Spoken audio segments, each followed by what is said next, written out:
יברכך אדוני וישמרך.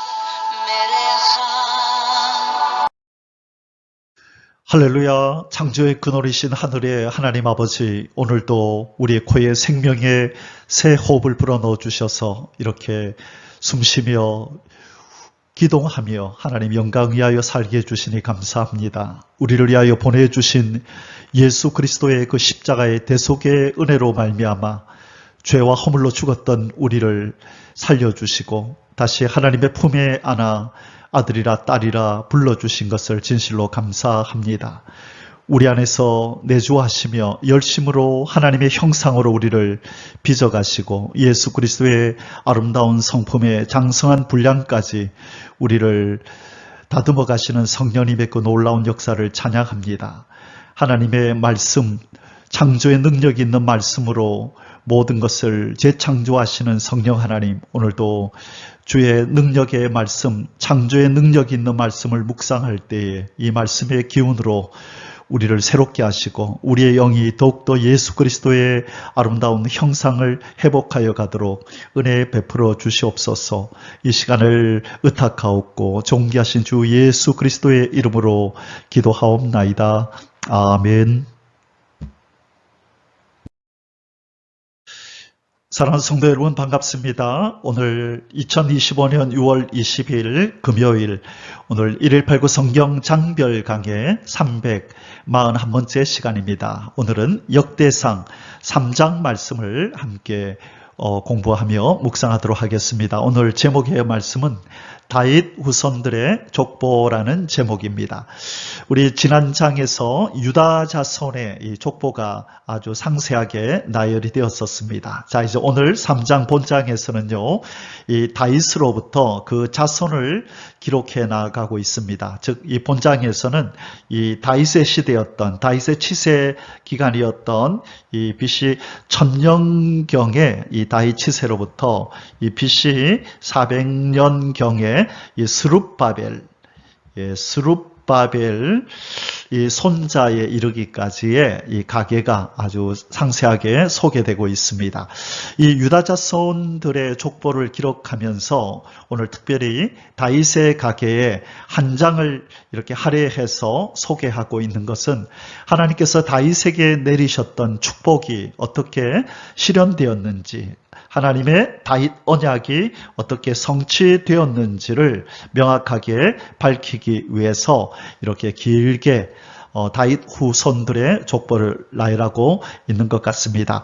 우리 오늘 족보를 공부하면서 하나님께서 어떻게 다윗에게 언약한 그 약속을 지키셨는지를 다시 한번 상기하면서 언약에 신실하신 여호와 우리 아버지를 묵상하며 찬양하는 시간을 가지도록 하겠습니다. 역대상은 총 29장까지 있는데요. 1장에서 3장까지가 이 아담으로부터 다윗의 주요 계보를 이렇게 발췌해 놓은 내용이라고 말씀드렸습니다. 오늘 그 끝부분 이 3장을 살펴보면서 다윗의 주요 계보가 어떻게 이어졌는지를 한번 묵상하도록 하겠습니다. 오늘 3장에서는 다윗이 헤브론과 예루살렘에서 낳은 아들들과 딸들의 명단이 쭉 나열이 되고요. 그 다음에 솔로몬 왕의 아들들과 그들의 자손 이름도 이렇게 함께 볼 수 있게 됩니다. 오늘 역대상 3장의 소주제는 한 가지입니다. 1번 다윗에서부터 바벨론 포로기까지 다윗 왕가의 계보. 3장 1절에서 24절까지가 다 다윗에서부터 바벨론 포로기까지 이 다윗 왕가의 계보가 나열되고 있습니다. 자, 우리 오늘 이 내용을 살펴보도록 하겠습니다.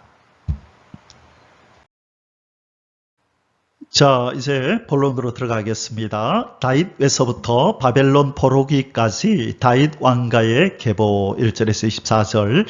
오늘 이 다윗의 아내들의 이름이 쭉 나오고 그 밑에 이 자녀들의 이름도 함께 기록이 되어 있습니다. 아히노암, 아비가일, 마하가, 핫깃, 아비달, 에글라, 그 유명한 밧세바, 그리고 그 외에 아내들이 있었는데 그 밑에 이제 자녀들의 이름이 쭉 나오죠. 우리에게 익숙한 이름도 있고 또 생소한 이름도 있습니다. 이 솔로몬도, 이 압살롬, 이런 사람들은 아주 유명한 사람들이죠. 그리고 그 외에 우리에게 익숙하지 않은 다윗의 아들들, 자녀들의 이름도 쭉 나열이 되고 있습니다.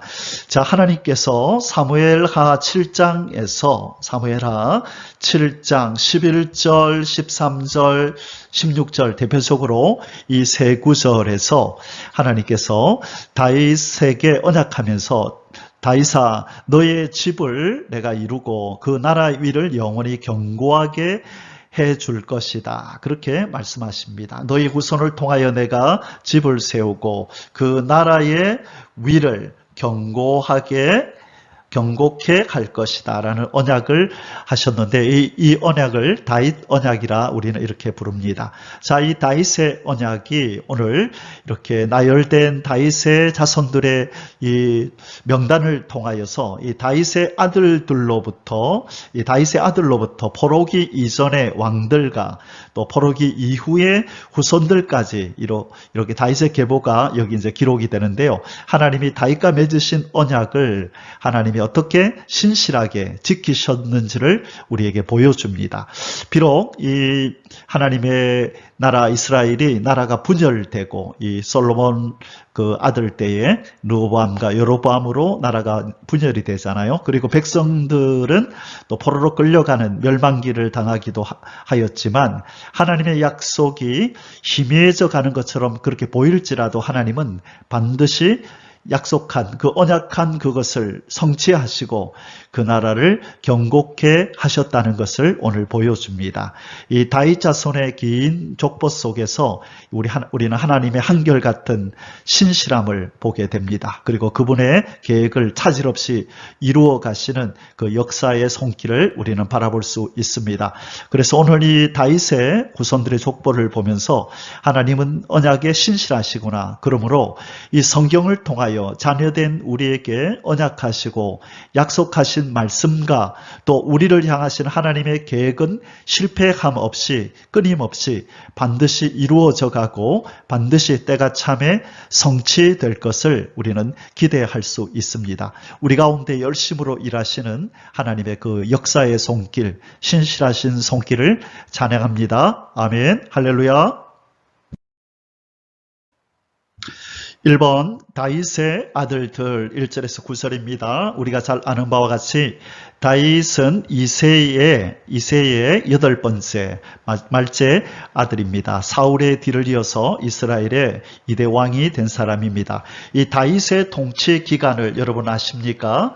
총 40년입니다. 40년인데 오늘 이렇게 나오는 바와 같이 4절에서 이제 그 내용이 나오는데요. 헤브론에서 7년 6개월을 다스리고 그 다음에 예루살렘에서 33년을 다스립니다. 그래서 도합 40년 6개월을 다스리는데 우리가 보통 40년 동안 다스렸다라고 그렇게 이야기를 합니다. 자, 그래서 오늘 이 본문에는요, 이 다윗의 아들들이 이렇게 나오는데 헤브론에서 낳은 자녀들과 예루살렘에서 낳은 자녀들을 이렇게 분리해 가면서 성경의 저자는 이 명단을 기록하고 있습니다. 자, 이 헤브론은 이 세계에서 가장 오래된 성 중에 하나로 그렇게 알려지고 있습니다. 자, 그러면 이 헤브론에서 다윗이 이제 왕으로 등극을 하는데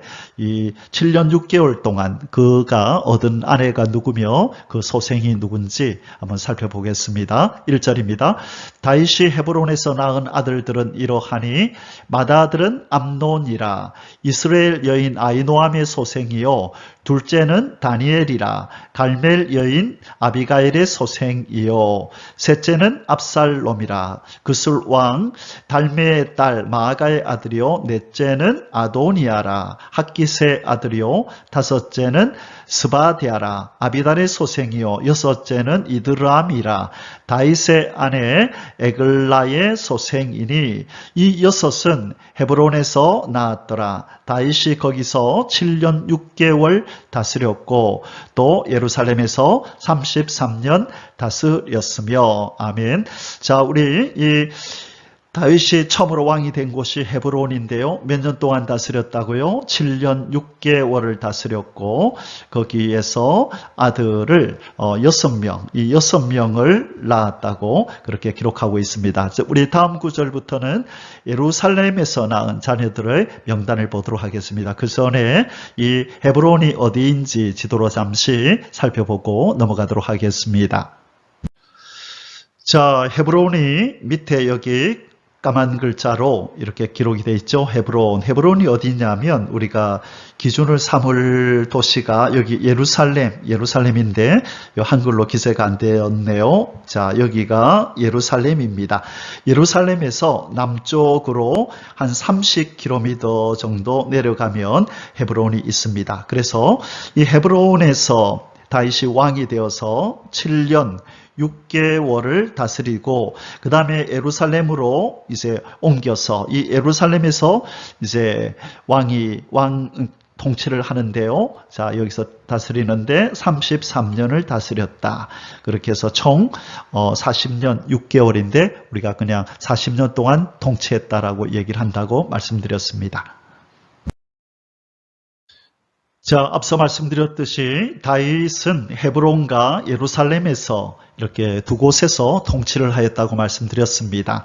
자, 헤브론에서의 통치와 이렇게 또 예루살렘에서의 통치는 분명하게 구분이 됩니다. 오늘 역대기 저자도 다윗의 족보를 기록하면서 헤브론에서 낳은 아들과 예루살렘에서 낳은 아들들을 분명하게 구분하여 기록하였습니다. 즉, 이 저자는 이 다윗의 헤브론 통치와 그리고 예루살렘 통치가 분명히 다른 어떤 의미가 있음을 암시하고 있는 것입니다. 다시 말해 헤브론에서 다윗은 이 7년 6개월 동안 다스렸지만 이 이스라엘 전체를 다스리는 이 중앙 집권적인 통치를 하지 못하였습니다. 그러나 7년 6개월이 지난 후에 이스라엘의 모든 지파의 지도자들이 다윗을 왕으로 인정하면서 이제 예루살렘으로 이 자리를 옮겨서 진정한 이스라엘의 통일 왕의 통치가 시작이 된 것입니다.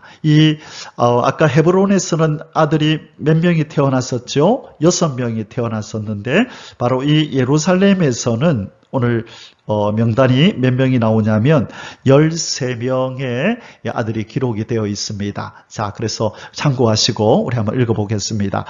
5절입니다. 예루살렘에서 그가 낳은 아들들은 이러하니 시므아와 소밥과 나단과 솔로몬 네 사람은 다 암미엘의 딸 밧수아의 소생이요. 또 여기서 밧수아라는 것은 밧세바를 말하는 것입니다. 또 이팔가, 엘리사마와 엘리벨렉가, 노가와 네벡가, 야비아와 엘리사마와 엘야다와 엘리벨렛 9사람은 다 다윗의 아들이요. 그들의 누이는 다말이며 이 외에 또 소실의 아들이 있었더라. 아멘.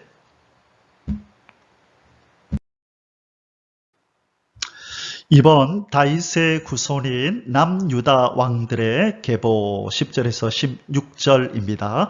이 다윗의 뒤를 이어서 왕이 된 이 솔로몬의 아들들 이야기가 나오는데요. 이 다윗의 뒤를 이어 왕이 된 이 솔로몬은 이스라엘 역사 중에서 이 가장 번성한 시기의 왕이었습니다. 그는 아버지 다윗의 절대적인 도움을 힘입어서 위대한 통치자의 삶을 살았습니다. 그러나 우리가 다 아는 바와 같이 이 솔로몬은 마지막에 가서는 믿음을 지키지 못하고 이방 여인들의 유혹을 받아서 우상을 섬기게 됩니다. 그래서 이러한 솔로몬의 죄악으로 그의 아들 때에 왕국이 분열되고 그의 아들 르호보암은 악정을 일삼아 백성들을 괴롭혔습니다. 르호보암의 뒤를 이어 이제 아사가 왕이 되고 그 뒤에 여호사밧, 요람, 아하시야, 요아스가 왕이 됩니다. 그것이 우리 10절에서 11절까지의 명단입니다. 같이 한번 보겠습니다. 솔로몬의 아들은 르호보암이요. 자, 르호보암, 솔로몬의 우상 숭배로 말미암아 그의 아들 르호보암 때 나라가 갈렸다 그랬죠. 그때가 BC 930년이었습니다. 그의 아들은 아비야요. 그의 아들은 아사요. 그의 아들은 여호사밧이요. 그의 아들은 요람이요. 그의 아들은 아하시아요. 그의 아들은 요아스요.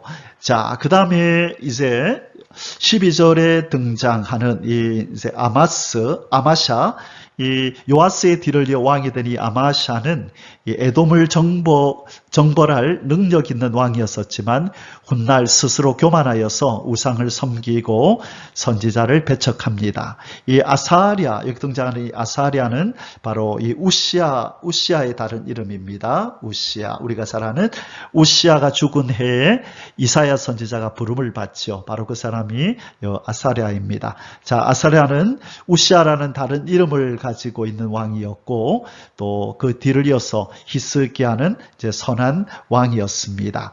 히스기야의 아들 므낫세는 이 아버지의 정직함과는 달리 아주 악하여서 우상을 숭배한 참으로 악한 왕 중에 악한 왕이었습니다. 그러나 이제 이후에 요시아의 종교 개혁이 쓰러져가는 다윗 왕가를 다시 일으키고 또 모든 백성들은 하나님 앞에 돌아오게 하는 계기가 되었습니다. 바로 그 요시아 왕이 그 유명한 종교 개혁자이죠. 자, 우리 12절에서 14절 보겠습니다. 그의 아들은 아마샤요. 그의 아들은 아사랴요. 그의 아들은 요담이요. 그의 아들은 아하스요. 그의 아들은 히스기야요. 그의 아들은 므낫세요. 그의 아들은 아모니요. 그의 아들은 요시야이며.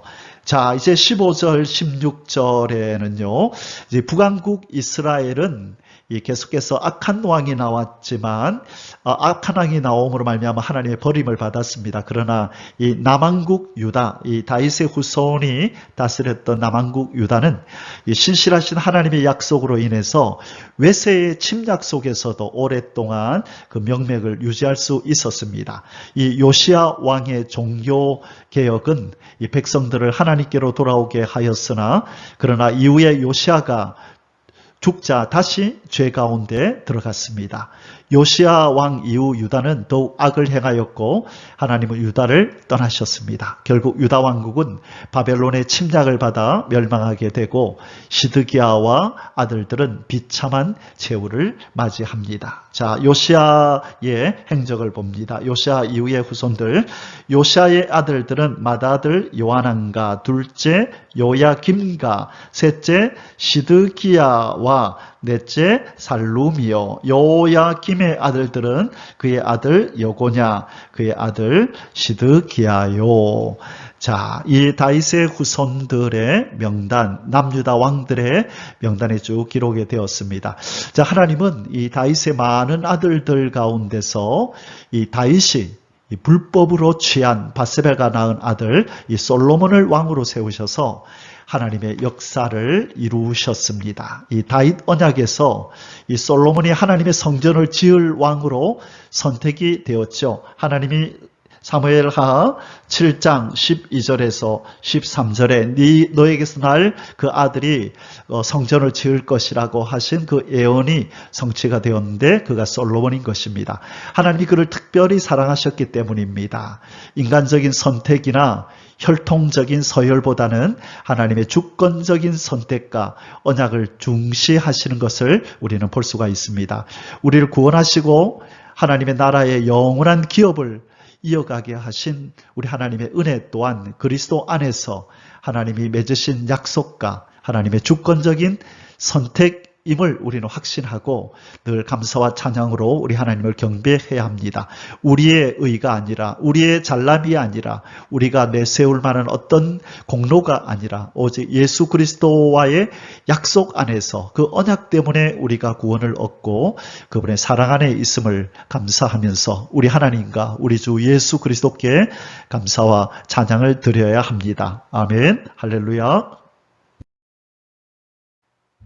3번 포로기 이후의 다윗의 주요 후손들. 자, 포로기가 끝나고 이후에 나타나는 다윗의 주요 후손들의 명단입니다. 여기에 특별히 제가 분홍색으로 칠해 놓은 스룹바벨이라는 이 사람에 우리는 주목해야 합니다. 스룹바벨이 누군지 아시죠? 이 바벨론으로 포로로 끌려갈 때에도 1, 2, 3차에 걸쳐서 끌려갔지만 돌아올 때도 1, 2, 3차에 걸쳐서 돌아옵니다. 그래서 1차로 돌아왔던 사람의 명단의 그 지도자가 바로 스룹바벨입니다. 여호수아 대제사장과 스룹바벨 이 총독이 1차로 이스라엘 백성들을 이끌고 예루살렘으로 돌아와 이 스룹바벨 성전을 재건하는 일에 앞장섰던 사람이 바로 이 스룹바벨입니다. 자, 오늘 여기 나오는 명단에 대해서 살펴볼 텐데요. 이 남왕국 유다의 멸망으로 이 다윗의 후손들은 왕위를 계속 잊지 못하고 하나님께서는 다윗과 맺으신 언약을 기억하시고 그들을 아주 질멸하지는 않으셨습니다. 이 다윗의 왕위가 끊어졌지요. 바벨론으로 포로로 끌려가면서. 그러나 하나님께서는 사무엘하 7장에서 다윗과 언약한 너의 왕위가 끊어지지 아니하리라 라는 이 약속을 언약을 기억하시고 영원히 끊어지지 않게 하시고 잠깐 동안 징벌 차원에서 70년간의 바벨론 포로기를 주님께서 하나님께서 허락하셨습니다. 그들이 우상숭배에서 돌이키고 회개하고 새로운 백성들로 그렇게 거듭나기를 원하셨던 것이죠. 자, 하나님은 이새 남은 뿌리를 남겨두셨습니다. 바로 그 하나님의 은혜를 통해서 우리는 하나님의 신실하심을 다시 볼 수가 있습니다. 하나님께서는 스룹바벨을 통하여 유다로 이스라엘 백성들이 귀환할 수 있도록 은혜를 베푸셨습니다. 그리하여 이 스룹바벨과 그의 5 아들은 유다로 돌아올 수 있었습니다. 그래서 스룹바벨과 그의 아들들 5명이 이렇게 돌아오는 장면이 오늘 이렇게 본문에 나옵니다. 자, 유다의 포로 생활이 몇 년이라고 말씀드렸죠? 70년이었습니다. 이 기간은 아주 짧지 않은 기간입니다. 이 기간 동안에 유다는 아주 귀한 교훈을 배웠습니다. 그것은 오직 여호와 하나님만을 섬기고 그분만을 바라보아야 한다는 그 믿음입니다. 본장 말미에서 이 사로잡혀간 백성들 중에서 여고냐의 자손들의 족보가 기록되어 있습니다. 자, 이 여고냐가 누구냐면 요야긴입니다. 여호와김. 자, 요야긴. 자, 요야김이 18대 왕이고 요야긴은 19대 왕입니다. 자, 요야긴의 자손들의 족보가 기록되어 있는데요. 이는 여고냐의 후손 중 바로 스룹바벨이 있기 때문입니다. 또한 바로 이 메시아 예수 그리스도가 이 요야긴의 후손인 스룹바벨의 후손으로 오시기 때문입니다. 자, 그래서 성경에 이 스룹바벨이라는 이름이 구약에 자주 등장하는데요. 우리는 스룹바벨 성전을 지은 사람이다라고 이렇게 기억하고 있으면 되겠습니다. 자, 본문을 읽고 이제 마무리하도록 하겠습니다. 17절입니다. 사로잡혀간 여고냐의 아들들은, 자, 여고냐는 요야긴이라 그랬고 19대 왕입니다. 그의 아들 스알디엘과 말기람과 부다야와 세낫살과 여가мя와 호사마와 느다벼요. 스룹바벨의 아들은 무술람과 하나부다야의 아들들은 스룹바벨과 시므이요야와 그의 메세 슬로믹과 또 하수바와 오헬가 베레가와 하사랴와 유삽 헤셋 5사람이요. 하나야의 아들은 블라디아와 여사야요. 또 르바야의 아들 아르난의 아들들, 오바댜의 아들들, 스가냐의 아들들이니 스가냐의 아들은 스마야요. 스바냐의 아들들은 핫두스와 이갈가, 바리야와 느아랴와 사밧 6사람이요. 느아랴의 아들은 에료에네와 히스기야와 아스리감 세 사람이요. 에료에네의 아들들은 호다이야와 엘리야십과 블라야와 악굽과 요하난과 들라야와 아나니 7 사람이더라. 아멘. 자, 이 포로기 이후의 계보에 이 여고냐의 자손들이 이렇게 기록된 것은 바로 앞서도 말씀드렸지만 이들이 성전 재건과 메시아의 오심과 연결되어 있기 때문입니다. 그래서 스룹바벨 그러면 성전 그리고 메시아의 후손 이렇게 기억하면 되겠습니다. 특히 이 스룹바벨의 등장은 이 다윗의 왕권이 성전 재건과 더불어 계승되고 또한 메시아가 오셔서 그 왕권을 견고하게 하실 것을 보여줍니다. 다시 말해 이 하나님이 창조한 이 세상 나라는 하나님의 집이고 하나님의 나라이고 하나님의 성전이라고 다시 말씀드렸습니다. 그런데 죄로 말미암아 하나님의 성전인 이 지구 땅이 파괴되고 저주를 받아서 망가진 거죠. 그래서 예수 그리스도께서 스룹바벨의 후손으로 오셔서 스룹바벨이 무너진 예루살렘 성전을 재건하였듯이 바로 스룹바벨의 후손인 예수 그리스도께서 이 땅에 오셔서 그분이 성전의 교회의 머리가 되시잖아요. 성전의 머리가 되십니다. 그래서 무너진 이 성전인 지구 땅과 모든 하나님의 백성들을 회복시켜서 다시금 이 지구 땅이 하나님께 영광 돌리는 성전이 되게 하는 그 역사를 행하게 될 것입니다. 자, 우리 족보를 읽을 때에 참 우리에게 무의미하게 들려지는 그런 명단들 같지만 그러나 이들도 당대의 하나님의 사람으로 하나님의 역사를 이어간 하나님의 지인들이다. 그런 마음으로 우리가 발음하기도 힘들지만 그래도 한번 읽고 넘어가는 정성을 보여야겠습니다. 우리 하나님이 그렇게 함께 동행했던 사람들의 명단이니 우리가 열심히 읽고 또 이 명단을 읽을 때조차도 성령 하나님이 우리를 도우셔서 우리가 더욱더 하나님의 역사에 깊이 스며드는 은혜가 있기를 주님의 이름으로 축복합니다. 아멘. 할렐루야. 사랑하는 성도 여러분, 이제 역대상 3장의 결론을 내리도록 하겠습니다. 솔로몬과 스룹바벨 그리고 예수 그리스도 이 세 분은 공통점이 있습니다. 어떤 건물과 이렇게 연결되어 있는 세 사람입니다. 바로 솔로몬은 성전 건축가이고 스룹바벨은 성전 재건가이고 그리고 예수 그리스도는 이 성전인 이 세상 나라를 재창조하는 재창조가입니다. 자, 그래서 바로 솔로몬과 스룹바벨은 예수 그리스도의 모형이 되는 것입니다.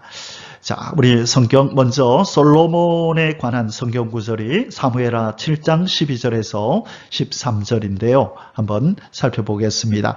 내 수완이 차서 내 조상들과 함께 누울 때에 내가 네 몸에서 날 내 씨를 내 뒤에 세워 그의 나라를 견고하게 하리라. 그는 내 이름을 위하여 집을 건축할 것이요 나는 그의 나라 왕위를 영원히 견고하게 하리라. 자, 이 사람이 누구죠? 바로 솔로몬.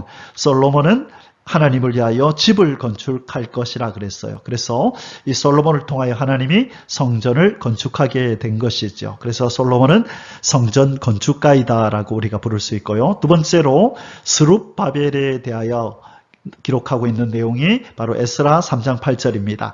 예루살렘에 있는 하나님의 성전에 이른 지 2년 둘째 달에 스알디엘의 아들 스룹바벨과 요사닥의 아들 예수아와 이때 예수아는 여호수아입니다. 여호수아 대제사장 여호수아와 다른 형제 제사장들과 레위 사람들과 무릇 사로잡혔다가 예루살렘에 돌아온 자들이 공사를 시작하고 20세 이상의 레위 사람들을 세워 여호와의 성전 공사를 감독하게 하며 자 솔로몬이 세웠던 이 성전이 이 파괴가 되지요. 그래서 그때 BC 586년에 솔로몬 성전이 파괴가 되고 이후에 지금 이 스룹바벨이 돌아와서 성전을 재건하는 이 역사를 행하게 됩니다. 자, 스룹바벨이 돌아올 때가 BC 538년 이때였는데요. 돌아오고 나서 2년 후에 이 성전을 재건하기 시작했다 그러네요. 그러니까 536년쯤에 성전을 재건하기 시작합니다. 그래서 이 솔로몬은 성전 건축가, 스룹바벨은 무너진 성전을 재건하는 성전 재건가로 이렇게 등장합니다. 자, 그러면 예수 그리스도는 성전을 재창조하는 분이다라고 말씀드렸습니다. 이제 예수님에 대해서 한번 살펴보겠습니다. 예, 요한복음 2장 19절에서 21절에 보면 예수님께서 이런 말씀을 하셨죠. 예수께서 대답하여 이르시되 너희가 이 성전을 헐라 내가 사흘 동안에 일으키리라.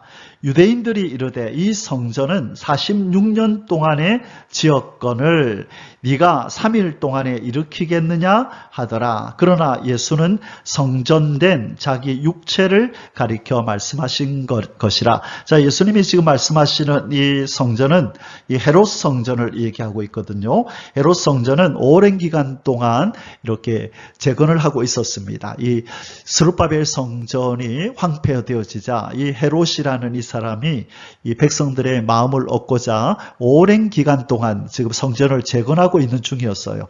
아직까지도 예수님 당시까지도 성전이 아직 재건되지 않은 상태. 그래서 46년 동안이나 지금 재건을 하고 있는 중이었는데 예수님께서 이 성전을 헐라 내가 사흘 동안에 3일 안에 이걸 일으키겠다 하니까 이 유대인들이 오해를 한 거죠. 아니 이렇게 46년을 지어도 다 못 지은 이 성전을 무너뜨리면 네가 3일 만에 짓겠다고? 라고 그들은 이렇게 오해를 한 것이죠. 그런데 이 뜻은 무슨 뜻이라고요? 그러나 예수는 성전된 자기 육체를 가리켜 말씀하신 것이라.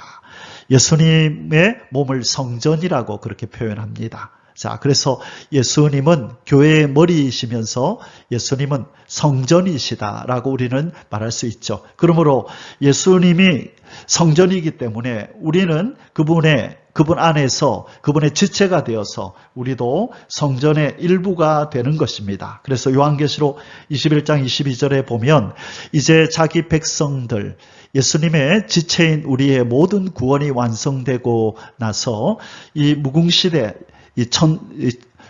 새 예루살렘에서 이런 일이 있을 것이다 라고 기록하고 있는 요한계시록 21장 22절에 보면 이런 내용이 있습니다.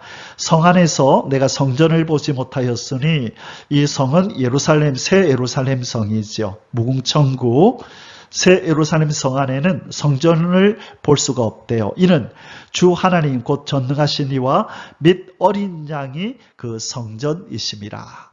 이 모든 성전이 완공되었습니다. 예수님이 성전이고 우리가 이 성전된 예수님의 회복된 지체들로서 성전을 이룬 것입니다. 하나의 성전이 완성이 되어서 그곳에서 하나님 앞에 끊임없는 찬송의 제사가 올라가는 것입니다. 자, 그래서 예수님은 바로 성전을 재창조하는 재창조가로서 이 땅에 나타나십니다. 그래서 오늘 우리가 족보에서 보았던 솔로몬과 스룹바벨은 바로 성전을 재창조하시는 예수 그리스도의 모형이다. 장차 이 성전인 이 지구 땅이 또 제사장인 인생이 온전히 회복되어서 하나님 앞에 합당한 예배가 제사가 올라가는 그 일이 있게 될 것을 우리는 믿습니다. 그리고 기대해야 합니다. 우리 주님 성전 되신 예수님께서 속히 오셔서 이 성전을 재창조하시기를 간절히 우리는 갈망해야 합니다.